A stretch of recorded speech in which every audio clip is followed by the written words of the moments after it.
Welcome all. In this section, we are going to talk about ASME B31.3. This is the second part. In previous part, we talked about few things. We looked into the introduction of piping code. Then we talked about the safeguard to piping systems. What are various clauses which are talking about these safeties? Then we talked about various keywords which are very important when we talk about ASME 31.3. So I would suggest before entering into the second part, if you have not gone through this is really important. Go through that.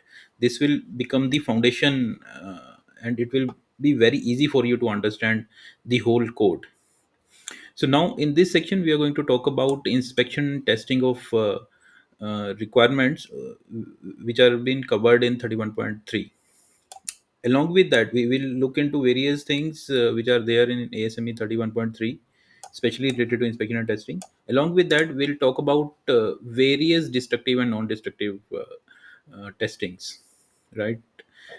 Many of the things which are there in 31.3, those, and just to complete the topic, we will be looking into where how we are going to do these testings. So this is going to be very interesting section. So let us look into how we are going to move ahead for this section. So in this section, there are few steps which we are going to follow.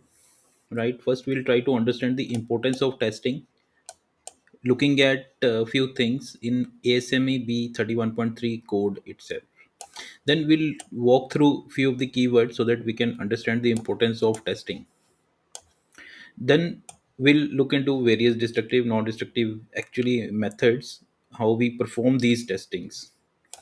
In the end, we'll talk about a few important things which we really need to take care when we are preparing the engineering deliverables, especially the testing part of piping.